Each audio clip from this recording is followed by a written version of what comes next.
అంటే I mean నీ భర్త మీ అమ్మ చెప్పినట్టు వింటున్నాడు. కనీసం బెడ్రూమ్లోకి వెళ్ళాలన్నా కానీ మా అమ్మ పర్మిషనే కావాలి.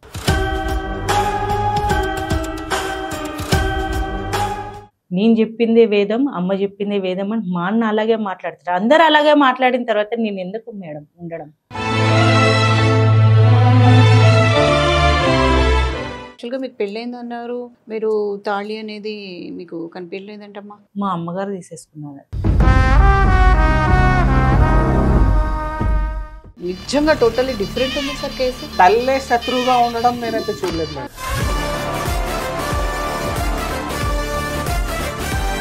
చెప్పండి అమ్మా. నమస్తే మేడం. నమస్తే. నమస్తే అండి. నా పేరు రాధా. నేను లవ్ మ్యారేజ్ చేసుకున్నాను. నేను లవ్ మ్యారేజ్ చేసుకుని 6 months అవుతుంది మ్యారేజ్ అయ్యి. టార్చర్ ఎక్కువ అయిపోతుంది నాకు ఇంట్లో. మా అమ్మగారు ఎలా చెప్తే మా ఆయన అలాగే వింటారు. మీ అమ్మ ఏది చెప్తేనే అది, లేకపోతే నేను ఏం చేయను. మీ అమ్మ కన్న తల్లి. అవును మేడం. మీ మదర్ గురించి కంప్లైంట్ ఇచ్చేది అంటే ఐ మీన్ నీ భర్త మీ అమ్మ చెప్పినట్టు వింటున్నాడు. కనీసం బెడ్రూమ్లోకి వెళ్ళాలన్నా కానీ మా అమ్మ పర్మిషనే కావాలి.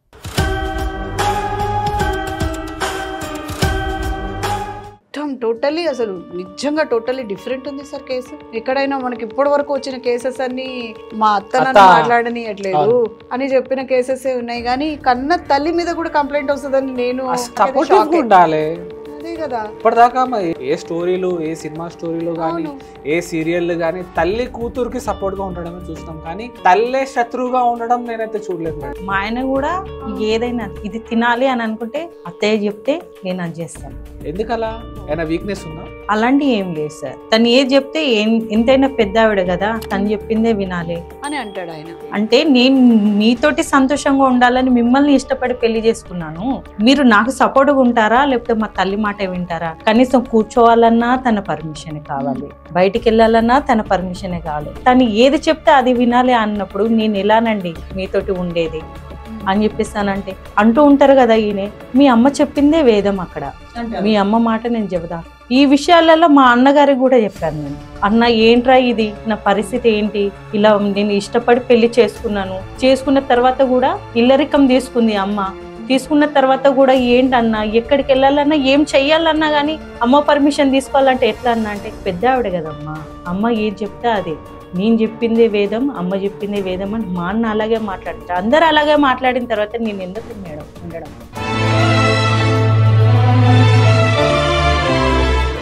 అయితే అమ్మ అనేది పెద్ద ఆవిడ, ఆయన మీ మంచి కోసమే చెప్తుందని అందరు కూడా అనుకుంటుంటారు అలా. అదే విధంగా అంటారు, కానీ బెడ్రూమ్లోకి కూడా వెళ్ళాలంటే మా అమ్మ పర్మిషన్ తీసుకోవాలి అని మీరు అంటున్నారు. అదే నాకు ఆశ్చర్యానికి గురి చేస్తుంది. అంటే మీ బెడ్రూమ్లో మీరు పడుకోవడానికి వెళ్ళినప్పుడు ఎందుకు పర్మిషన్ తీసుకోవాలి? అంత వినాల్సిన అవసరం మీకేమొచ్చింది? ఇప్పుడు ఒకటమ్మా, మీ మ్యారేజ్ పెద్దలు కుదిర్చిన మ్యారేజ్ అయినా అటు ఇరు వర్గాలకి ఇష్టం ఉందా? వాళ్ళ అమ్మ నాన్నకి అందరికి ఇష్టం ఉండే పెళ్లి చేసుకున్నాం. వీళ్ళింట్లో ఈవెన్ వీళ్ళు ఎంతమంది సంతానం? వీరు ఒక్కరయ్యుండి మీ ఇంటికి ఇల్లరికం రావడం, అక్కడ పేరెంట్స్కి ఏమి ఇబ్బందికరమేం లేదా అమ్మ? ఎందుకంటే మా అమ్మాయిని ఇష్టపడ్డా కాబట్టి నువ్వు ఇల్లరికం వస్తేనే నేను పెళ్లి చేస్తానని అంటే వాళ్ళ అమ్మ నాన్న వదిలిపెట్టేసి నా కోసం వచ్చేసాను. మీ ప్రేమ కోసము తల్లిదండ్రుల్ని కూడా కాదనుకొని మీ దగ్గరకు వచ్చారు అంటే అసలు మీరు ఆయనకి ఎంత ఫెసిలిటీస్ కల్పించాలి, ఎంత బాగా చూసుకోవాలి. మీ తల్లిదండ్రులు ఎట్లా బాబు మిమ్మల్ని ఒకగానొక కొడుకు అయ్యండి ఎంత ప్రేమించినా కూడా అమ్మాయి కోసం ఎలా యాక్సెప్ట్ చేశారు పాపం? అంటే ఒప్పుకోలేదు మేడం ఫస్ట్ వాళ్ళు కూడా. తర్వాత నేను వెళ్ళిపోతా అది అంటే ఒక్కరో గొడవ చేశారు. తర్వాత నేను చచ్చిపోతా అది కానీ బెదిరిస్తే వాళ్ళు ఎక్కడైనా బాగుండాలని వాళ్ళు ఓకే చెప్పారు. వాళ్ళు నీ కోసం, నీ ప్రేమ కోసం వాళ్ళు మళ్ళీ ఒక మెట్టు తగ్గారు. ఎక్కడున్నా బాగుండాలి. ఆ ప్రేమను కూడా చంపుకున్నారయ్యా. నా భర్త వల్ల ఎలాంటి ప్రాబ్లం ఏం లేదు. తన ఓకే అంత గుడ్డు, వర్క్కి వెళ్తాడు, వస్తాడు, నా బాగా చూసుకుంటాడు. నాకు ఏదైనా తీసుకురావాలని అంటే కూడా మా అమ్మగారికి కాల్ చేసి ఇది తీసుకురమ్మంటుంది మీ అమ్మాయి, తీసుకురావాలా లేదా, తను ఓకే అంటేనే తీసుకొని వస్తాడు. మీరు ఏమన్నా ఉద్యోగాలు ఏమైనా చేస్తున్నారా? అంటే ఇప్పుడు యాక్చువల్గా మీకు పెళ్ళైందన్నారు, మీరు తాళి అనేది మీకు కనిపించలేదంటమ్మా? మా అమ్మగారు తీసేసుకున్నారు. నీ మెడలో అంత బంగారం అవసరమా? ఇంట్లోనే ఉంటున్నావు కదా, మూలకు పడి ఉండు, నీకెందుకు ఇది, ఎటన్నా బయటికి వెళ్ళేటప్పుడే నేను ఇస్తాను, అది కూడా మామూలుగా తాడు వేసుకుని వెళ్ళు, పసుపు తాడు. అయితే ఇక్కడ ఒక విషయం అండి, మీరు మీ అమ్మగారింట్లో ఎందుకు ఉంటున్నారు? మీ అత్తగారింట్లో ఉండొచ్చు కదా. అత్తగారు రానివ్వరు కదా మమ్మల్ని. మీ అమ్మకి ఇష్టమా మరి మీ పెళ్ళి ఇష్టం ఉండే పెళ్లి చేశారు. మరి మీరు ఇంట్లో ఉండడం బాగా చులకగా అయిపోయారు. తనకి శాలరీ వచ్చినా తీసుకొచ్చి మా అమ్మ చేతుల్లో పెడతాడే తప్ప నాకు ఒక్కరోజు రాదా శాలరీ వచ్చింది తీసుకో అమ్మా అని మాత్రం ఏ రోజున అనలేదు. ఏంటి వచ్చిందా జీతం తీసుకొచ్చి పెట్టేసాయి నాకు ఇచ్చేసాయి, తనకేంటి ఇచ్చేది నేను చెప్పింది వినాలే, అలాగే అరుచుకుంటూ మాట్లాడుతున్నాను. ఇక్కడ చాలా బాధాకరం ఏంటంటే కన్న పిల్లలు బాగుంటే చూసి తరించే తల్లిదండ్రులనే మనం ఇప్పటి వరకు చూసాం, త్యాగాలు చేసిన వాళ్ళని చూసాం. సరే వాళ్ళు బాగుండేదానికి వీళ్ళు ఎంతకైనా యాక్సెప్ట్ చేసిన పరిస్థితిని కూడా చూసాం. నాకు తెలిసి నేను వినడంలో ఈ కెరియర్లో సార్ ఇది మొదటిసారి ఏమో అనిపిస్తుంది నాకు. అమ్మనే శత్రుత్వం చేయడం కొన్న కూతురుతో అంటే ఇది చాలా చాలా డిఫికల్ట్ కేసు ఉంది అండ్ బాధాకరమైన విషయం. అంటే ఎందుకు ఇలా చేస్తుంది అంటే చిన్నప్పటి నుంచే మిమ్మల్ని పెంచేటప్పుడు కూడా కమాండింగ్ ఇలానే ఉంటుందా లేకుంటే పెళ్ళైన తర్వాత మారిందా? పెళ్ళయ్యాకనే మారిపోయింది. అంతకుముందు బాగున్నారా? అంతకుముందు బాగానే ఉన్నారు. నాన్నగారు ఉన్నారా? నాన్నగారు కూడా ఉన్నారు. ఏమన్నారా? తను అమ్మగారు ఎలా చెప్తే అలాగే అసలు మగవాళ్ళు ఎంతమంది చుట్టూరు ఉన్నా కానీ అసలు లీడ్ రోల్ మేడం గారిదే ఉన్నట్టు, వీళ్ళ అమ్మగారిదే ఉన్నట్టుంది. ఓకే, అసలు ఈయన మీ అన్ననమ్మా? బాబు మీ పేరు? మా పేరు రాము. మీ అమ్మ పరిస్థితి ఏందన్నట్టు మీ చెల్లి ఇంత బాధపడుతుంది, ఆమె నీతో చెప్పుకున్నా అని కూడా చెప్పింది. మీ పరిస్థితులు ఏంటో మాకైతే ఒక రవ్వ కూడా అర్థం కావట్లేదు. మీ అమ్మ పరిస్థితి ఏంటి చెప్పండి. అమ్మ చిన్నప్పటి నుంచి కూడా ఒక రకంగా కమాండింగ్ ఆమెదే మేడం, మొత్తం ఇంట్లో పెత్తనం అంతా ఆమెదే. మా నాన్న తీసుకొచ్చినవి కూడా అమ్మ చేతిలోనే పెడతాడు, ఎంత డబ్బు తెచ్చినా అమ్మ చేతిలోనే పెడతాడు. మీరు కూడా తెస్తే ఆమెకి? మేము తెచ్చినా అమ్మ చేతిలోనే ఇస్తాం. మీకు పెళ్ళయిందా బాబు? అయింది మేడం. మీ ఆవిడ కూడా టోటలీ అంటే నువ్వు ఆవిడ మాట్లాడుకోవాలన్నా అమ్మ పర్మిషనే కావాలి. ఏంటండి అందరినీ కంట్రోల్లో పెట్టుకుంటుంది? అదే సార్, అది అర్థం కాలేదు సార్. టోటల్లీ మా ఫ్యామిలీని మా సిస్టర్ ఫ్యామిలీని తన గుప్పెట్లో పెట్టుకొని కమెంట్ చేస్తుందండి. మీరు ఏం చేస్తారు పెద్దోళ్ళు అని చెప్పేసి రెస్పెక్ట్ ఇస్తారు అంతే. అమ్మ కదా, ఎందుకు ఆమె మైండ్ సెట్ బాగాలేదా? మెంటల్లీ ఏదైనా ఇల్లు ఉందా? లేదండి, పెత్తనం చేయాలి అని ఒక ఇదితో సాధిస్తుంది తప్ప ఏం సాధిస్తుంది? ఏం లాభం? ఏం చివరికి ఏం పొందుతుంది ఆమె తీసుకునే నిర్ణయాలకి ఒక్కొక్కసారి నాన్న కూడా తల ఉంచాల్సిన పరిస్థితి. ఆయన కూడా యాక్సెప్ట్ చేస్తాడు. ఆయన కూడా ఎదురు తిరిగి మాట్లాడలేని పరిస్థితి మేడం ఆమె తీసుకునే నిర్ణయాలకి. నీకు పెళ్లి కాక ముందు మీ అన్నయ్య ఏమంటున్నాడు? మీ అన్న వదిన్ని నువ్వు ఆల్రెడీ చూసాను, వాళ్ళు కూడా మాట్లాడుకోవాలంటే మీ అమ్మ పర్మిషన్ ఉంటేనే వాళ్ళు హ్యాపీగా ఉంటారు. మీ నాయన కూడా ఏదన్నా కావాలన్నా పోవాలన్నా రావాలన్నా తీసుకొచ్చి మొత్తం చేతిలో పెడతాదని మీ అన్న చెప్తూనే ఉన్నాడు. ఇంత పరిస్థితి చూసి మళ్ళీ నువ్వు ఇల్లరికం రావాలని మళ్ళీ ఎట్లా కోరుకున్నావమ్మా? ఇల్లరికం రావాలని నేను కోరుకోలే. మా అమ్మగారే ఇల్లరికం వచ్చేటట్టు అయితేనే మా అమ్మాయి నుంచి పెళ్లి చేస్తాను, ఇష్టపడ్డా అని అంటున్నావు కదా, అలా అయితేనే అని అంటే నేను బాండ్ పేపర్ మీద సైన్ చేస్తేనే మా పిల్లలు. సో ఆల్రెడీ బాండ్ కూడా నడిపించుకుంది, మొత్తం గుప్పిట్లో పెట్టుకుంది. ఇప్పుడు ఆవిడ చెప్పితే వినాలంతే. మరి ఏం సాధిస్తుంది, మరి ఏం వస్తుంది ఇలా చేస్తే? కన్న కూతురే కదా బాధపడేది, కన్న కొడుకే కదా బాధపడేది, వాళ్ళ జీవితాలే కదా నాశనం అయ్యేది. నా మిసెస్ కూడా నాతో చెప్పుకొని ఏడ్చిన సందర్భాలు చాలా ఉన్నాయి. మీ అమ్మ ఏంటంటే ఇట్లా టార్చర్ పెడుతుంది, అలా టార్చర్ పెడుతున్నారు, ఇలా టార్చర్ పెడుతున్నారు అని నా ఒళ్ళకు తలపెట్టుకుని బోర్న ఏడ్చిన సందర్భాలు చాలా ఉన్నాయి. కానీ మీ మిస్సెస్ బాధపడితే చెప్పడానికి కానీ ఒక కేసు పెట్టడానికి కానీ లాలో చాలా పాయింట్స్ ఉన్నట్టున్నాయి కదా సార్, చాలా సెక్షన్స్ ఉన్నాయి సార్. అత్తగారింటి నుంచి హింస ఉంది అంటే పెట్టుకోవచ్చు. ఈ అమ్మాయిని ఏ విధంగా పరిగణలోకి తీసుకుంటా, అసలు ఈ అమ్మాయితో కంప్లైంట్ ఎలా కానీ అసలు ఏ విధంగా వాళ్ళ అమ్మతో మాట్లాడడం అనేది ఎలా ఉంది సార్? నాకు కూడా ఈ కేసు కొత్తే కాబట్టి నేను మిమ్మల్ని అడుగుతున్నాను. ఇప్పుడు తల్లిదండ్రులకు హింసిస్తే కూడా దీనికి కూడా సెక్షన్స్ ఉంటాయా సార్? అంటే ఒక స్త్రీకి ఒక గృహంలో హింస జరిగితే అది గృహ హింసనే అవుతుంది. అది అత్తగారింటైనా కానీ అది అమ్మగారి ఇల్లైనా కానీ, అది హస్బెండ్ కూడా అవ్వచ్చు, కన్న తండ్రి అయినా అవ్వచ్చు, అమ్మాయినా అవ్వచ్చు, అత్త అయినా అవ్వచ్చు, ఎవరు ఇచ్చినా కూడా గృహహింసనే జరుగుతుంది. ఈ మీద జరిగేది గృహహింస, మెంటల్ క్రువాలిటీ అండి. మీరు వెళ్ళేసి మీ అమ్మకి అగెయిన్స్ గా కూడా మీరు కంప్లైంట్ ఇవ్వచ్చు, పోలీస్ వాళ్ళు ఆ కంప్లైంట్ కూడా తీసుకుంటారు, మీకు తగ్గ న్యాయం జరుగుతుంది. కానీ బాధాకరమైన విషయం ఏంటంటే పోలీస్ కూడా ఇక్కడ షాక్ అవుతుందండి. అంటే కన్న తల్లి మీద ఒక కూతురు ఇలా హింసిస్తుంది, నన్ను సంసారం చేయనివ్వట్లేదు అని కన్న కూతురు ఒక తల్లి మీద కంప్లైంట్ చేయడం అయితే నేనైతే చూడలేదు ఎక్కడ కూడా. బహుశా ఎక్కడ జరిగి ఉండకపోవచ్చు, అందరూ ఆశ్చర్యపోతారు. మీ భర్త బాగా చూసుకుంటాడమ్మా? నేను బాగానే చూసుకుంటారు అన్ని విధాలుగా. పోనీ మీరు బయటకు వెళ్ళి బతకడానికి ఏమన్నా ట్రై చేయకపోయారమ్మా అమ్మని కాదనుకొని? ఇప్పుడు మీరు ముందు మీ జీవితంలో మీరు సెట్ అవ్వాలి, మీకు మీరు బాగుపడాలి, మీరు లీడ్ రోల్కి రావాలి అంటే మీకు ఇక్కడ ఒక ఇబ్బంది ఉందన్నప్పుడు, తను కూడా మంచిగా సంపాదిస్తున్నాడు అనుకున్నప్పుడు వాళ్ళ లైఫ్ని వాళ్ళు లీడ్ చేసుకోవాలి. అలా కూడా నా భర్తతో అన్నాను, బయటికి వెళ్ళి ఎక్కడన్నా కూలి పని చేసుకున్నాం బ్రతికినా మంచిదే అంటే మీ అమ్మ పర్మిషన్ లేదు, ఎక్కడికి వెళ్ళేది లేదు. వాళ్ళ అమ్మ పర్మిషన్ దేనికండి? వాళ్ళ అమ్మ పర్మిషన్ అంటే ఫస్ట్ నుంచి నేను మ్యారేజ్ చేసుకో ముందు నుంచి అగ్రిమెంట్ నువ్వు ఎల్లరికో రావాలన్నారు. నేను ఎల్లరికం వెళ్ళా. ఇప్పుడు అమ్మాయి చెప్పా ఎల్లరికం వెళ్తే మనకి ఇలా విలువ ఉండదు అది అని చెప్పిన. మా అమ్మాయి కదా పర్లేదు బాగానే చేసుకుంటారు అన్నారు. నేను నాన్నలు కూడా వదులుకొని వచ్చా. ఇప్పుడు వాళ్ళమ్మ అలా చేస్తుంది ఇలా చేస్తుందని నేను ఏదైనా అమ్మాయి చెప్పినా కూడా నమ్మదు. అంటే ఇక్కడికి రావడానికి ఇష్టం లేదు, నువ్వేదో సాడని చెప్తున్నావు. నేను అందుకని తన కోసం ఏదైనా వాళ్ళ అమ్మ చెప్పినట్టే అన్నాను. మీ భార్య బాధపడడం మీకు ఇష్టమేనా? బాధపడడం అంటే ఇష్టం లేదు సార్. మీ భార్య కోసం మీరు ఎన్ని యుద్ధాలైనా చేస్తారా? చేస్తాను సార్. మరి ఇంట్లోనే యుద్ధం చేయలేకపోతున్నారు, ఇంట్లోనే మీరు వ్యతిరేకించలేకపోతున్నారు, మీరే మీ భార్యకి సంతోషంగా పెడతారు సార్. సంతోషం అంటే అసలు తీసుకొచ్చింది తనే కదా సార్. నేను ఇప్పటికైతే వాళ్ళ అమ్మ ఎలా చెప్తుందో అలాగే వింటున్నాను. నా జీవితం తెచ్చినా కూడా ఎవరైనా కూడా ఇంటికి తీసుకొచ్చారు అంటే ఇంట్లో బాధపడాలనే ఉద్దేశంతో రారు, అందరు సంతోషంగా ఉండాలి అనే ఉద్దేశంతోనే వాళ్ళు ఇల్లరికంగా తీసుకొచ్చుకున్నారు. మీరు ఇంట్లో ఉంటే బాగుంటారు అని, నా అమ్మ దగ్గర ఉంటారు, మా ఇంట్లో ఉంటారు బాగుంటారనే ఉద్దేశంతో తీసుకొచ్చారు. వాళ్ళు తీసుకొచ్చిన ఉద్దేశం అక్కడ ఫుల్ఫిల్ అవ్వకపోతే మీరు ఇలానే బాధపడుకుంటూ ఉంటారా, లేకపోతే చేంజ్ అవుతారా?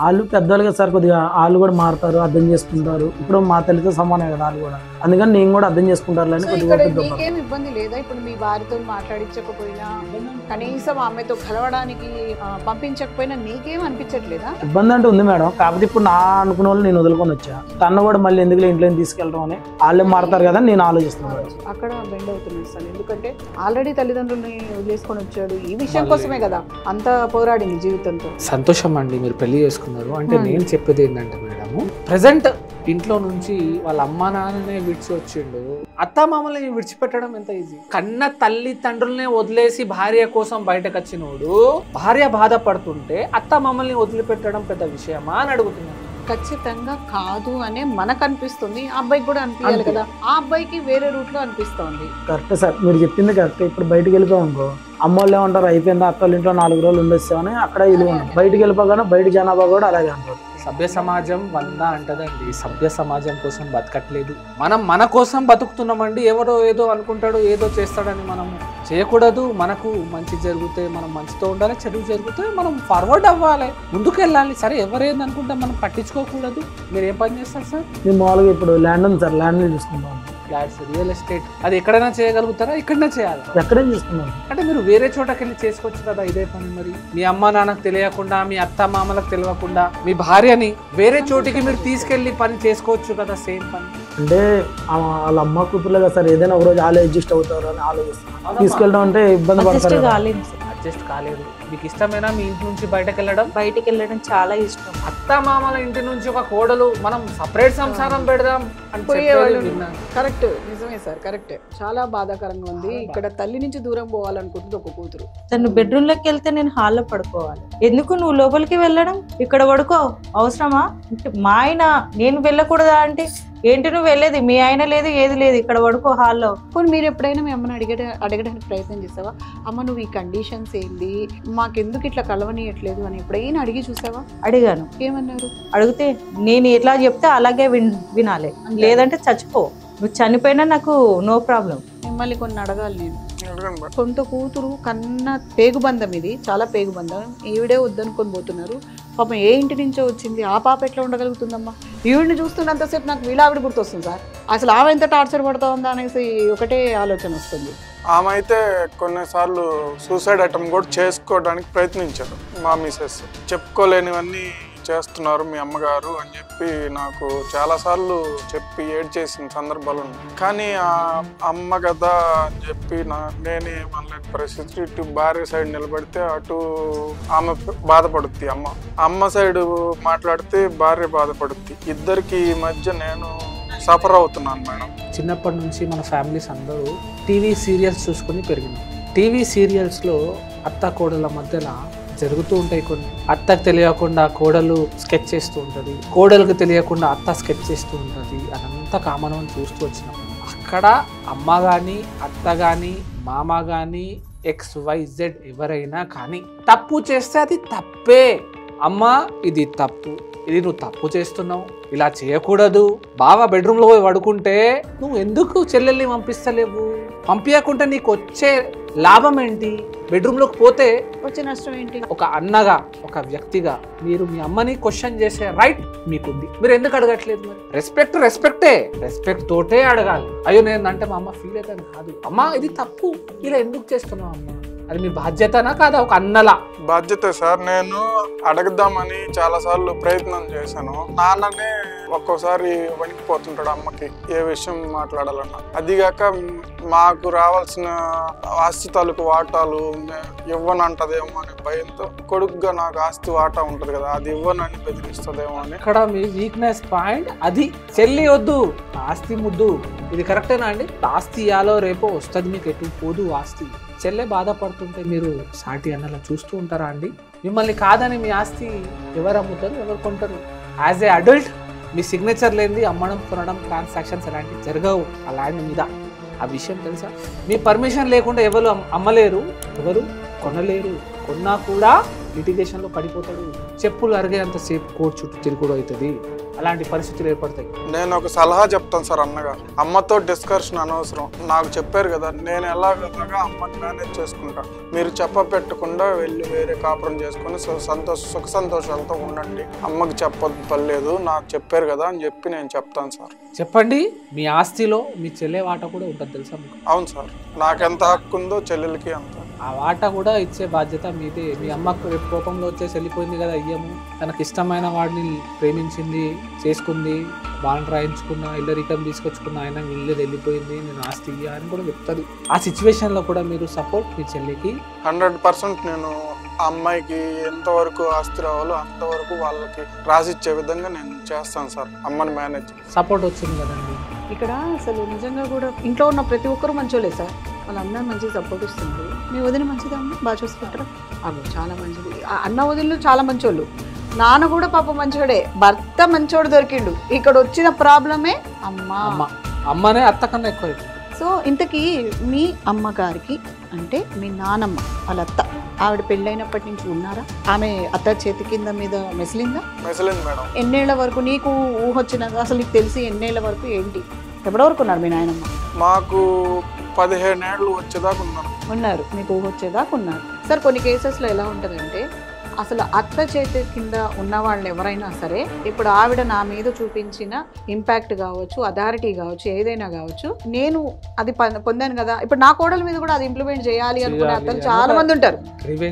రివెంజ్ ఆ అత్తలు చాలా మంది ఉంటారు అని నేను భయపడలేదా మా అత్తకి?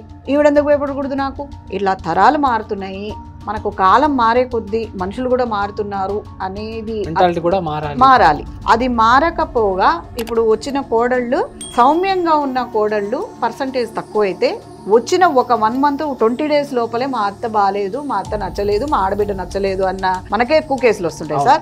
తిరగడం ఎక్కువైపోతుంది. సో అలాంటిది పాపం ఆమె పొందిన అదృష్టం మంచి కోడలు వచ్చింది, మంచి అల్లుడు వచ్చాడు, కూతురు చెప్పినట్టు వింటుంది. ఆవిడ నిలబెట్టుకోవాలి, కానీ ఆవిడకున్న అథారిటీ మొత్తం అందరి మీద రుద్దుతుంది. అర్థమైంది కదా మీకు? ఏమంటున్నారు మీ మామూలు? ఏమన్నారు? అదే మీరు వేరేకి వెళ్ళిపోండి, బయటకు వెళ్ళిపోండి, నా సపోర్ట్ మీకు ఉండిద్ది, ఆమె ఇంకా మారదని. ఇప్పటికైనా వెళ్తారా? మీ అత్తది వెళ్తారా? వెళ్తాం సార్, కాకపోతే ఏదో మారిద్దని ఆలోచించాం కానీ ఇంక మారిపోతే మారచ్చు సార్. ఎన్ని నెలలు అయింది మీరు అత్తగారి ఇంట్లో ఉండి? మ్యారేజ్ అయింది కానీ అప్పటి నుంచి మారిందా? ఇప్పుడు మారుతుందా మరి ఫ్యూచర్లో? మారదు. కాకపోతే ఎవరైనా ఆడపిల్లలు బాధ వస్తే అమ్మో చెప్పుకుంటారు, కాకపోతే ఇక్కడ అమ్మే వాళ్ళకి బాధ అయిపోతే మనం ఏం మాట్లాడతాం. ఇంకో సంవత్సరం తర్వాత మారుతుందేమో. మరి సంవత్సరం దాకా మీరు ఓపికతో ఉంటారా? ఉండలేను సార్. మీ ఆవిడైతే చెప్పేస్తుంది, నేను చస్తే మనం బాబు అని అంటే అయితే వెళ్ళిపోతాను. దానికి మరీ అంత ఇబ్బంది అయినప్పుడు ఇంకా నేను కూడా. ఇంకోటి, మీరు ఆ ఇంటి నుంచి బయటకు వెళ్తున్నారు అంటే అమ్మ అంటే మీ అమ్మ మీ అత్త శత్రువు అని వెళ్ళకూడదు.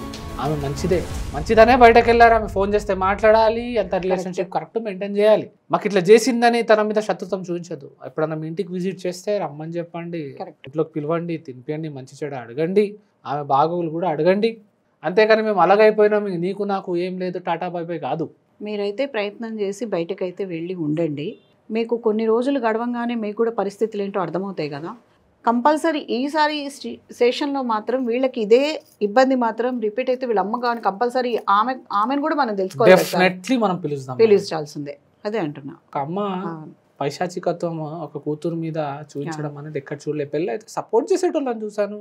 మొగుడు కొడుతున్నాడా, అరే ఏం చేస్తూ ఉందా లేదా, ఏదన్నా కావాలా, ఇట్లా సపోర్టివ్ ఉండాలి మదర్. కానీ ఇలా చేయడం ఏందండి? మరి మీరు కూతురా శత్రువా?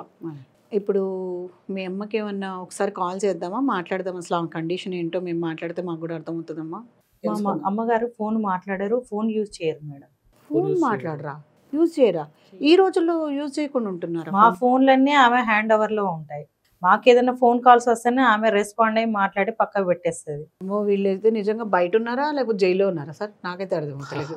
ఈ రోజు రేపు కనీసం ఖైదీలకు కూడా ఏదైనా కొంచెం కావాలంటే ఉంటుంది. వాళ్ళకి కూడా కొంచెం ఫ్రీనెస్ ఫోన్ చేసే ఛాన్స్ కూడా ఉంటుంది ఉంటుంది. జైల్లో. వీళ్ళకి అది కూడా లేదు సార్. సరే మీరు వెళ్ళండి, ఇంకేమైనా ప్రాబ్లం ఉంటే మాకు కాల్ చేయండి, మేము మీకు సహాయపడతాము.